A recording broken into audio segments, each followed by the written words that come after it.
Hey everyone, welcome back to my channel. তো এখন বাজছে 12:30 আর এখন থেকে ব্লগটা স্টার্ট করছি। এবং ডিস্টার্ব করিস না, খুব বিরক্ত লাগে।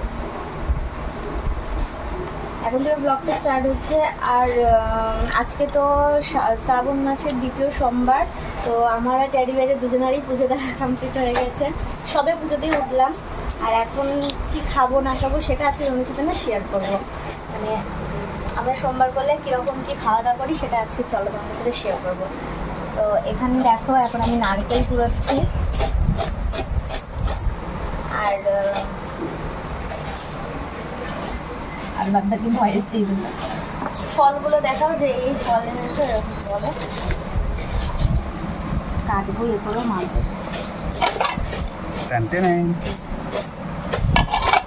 এমনটা বলো যে ফলের মধ্যে নিয়ে এনেছে এগুলো বলো, জোরে বলো একটুখানি শোনা যাবে।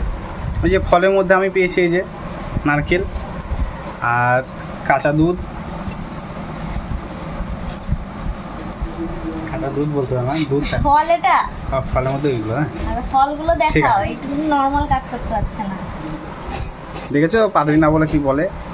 এই দেখো ফলের মধ্যে এনেছি নারকেল আর পেয়েছি আমি আম এনেছি আর নিয়ে এসেছি এই যে দেখেছো লেবু আর এখানে নিয়ে এসেছি আমি এইটা কি, এইটা চেরি ফল। এটা কি খাবার লেবু না ডালে খাওয়ার লেবু? তোমার মা দিয়েছে ওটা।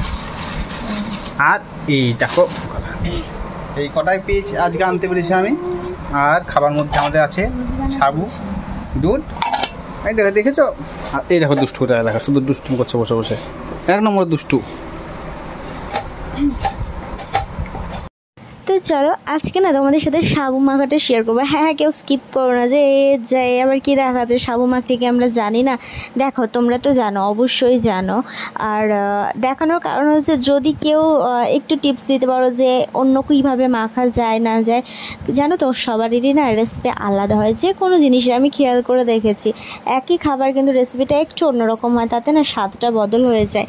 আর যেহেতু প্রায়ই আমাদের সাবু মাখা খাওয়া হয় সেই জন্য একঘেয়ে আমি সত্যি বলতে আমি তো একদমই সাবু মাখা খেতেই পারি না, কিন্তু যেহেতু ঠাকুরের পুজো করি উপোস করে থাকি তখন খেতে হয়, কারণ আগুনের কোনো জিনিস খেতে পারি না সেই কারণে আর কি।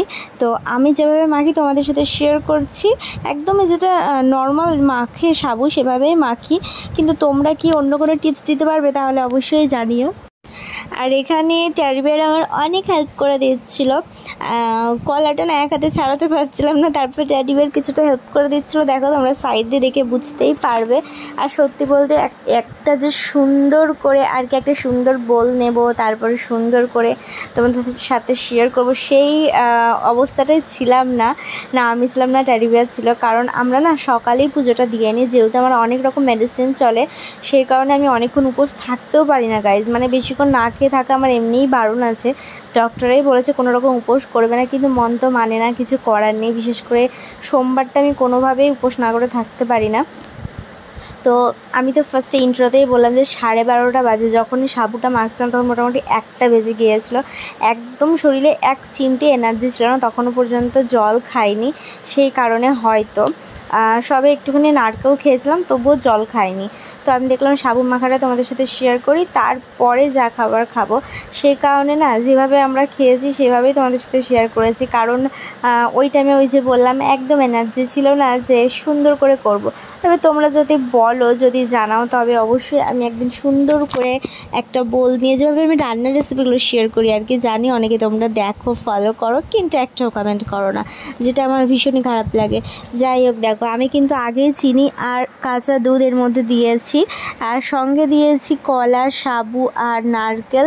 আর শেষে কি দিচ্ছি তোমরা দেখো। তো শেষে দেখো ট্যারিবের দিয়ে দিল এদিকে চেরি ফল আর খেজুর। ঘরে কাজু কিশমিশ ছিল তবে সেগুলো ছিল ফ্রিজে, সেই জন্য আর সেগুলো দিলাম না, নইলে দেখতে হয়তো আরও সুন্দর লাগতো। যদি আমরা এরকম চেরি ফল, খেজুর অথবা কাজু কিশমিশ দিয়ে সাবু মাখা কখনোই খাই না, শুধুমাত্র তোমাদেরকে দেখানোর জন্য এটা করা। তো তোমরা তো দেখলেই, কে কীভাবে সাবু মাখো অবশ্যই জানাবে কমেন্ট করে। অন্য কোনো যদি আইডিয়া থাকে সেটাও জানাবে, তাহলে কী হবে বলো তো, একটু অন্য স্টাইলে মেখেও খেতে পারবো সাবুটা। আমরা তো এইভাবেই সাবু মাখি, নারকেল দিয়ে যা যা দেখলে দিলাম। আর এখন চলো খাওয়া দাওয়া করি, তারপরে দেখি আর ফিরে আসতে পারছি কিনা। আর এদিকে প্রিন্স আজকে খাচ্ছে, কেমন ঝাপসা আছে দুদিন ধরে ক্যামেরাটা, জানি না কেন, দেখো না।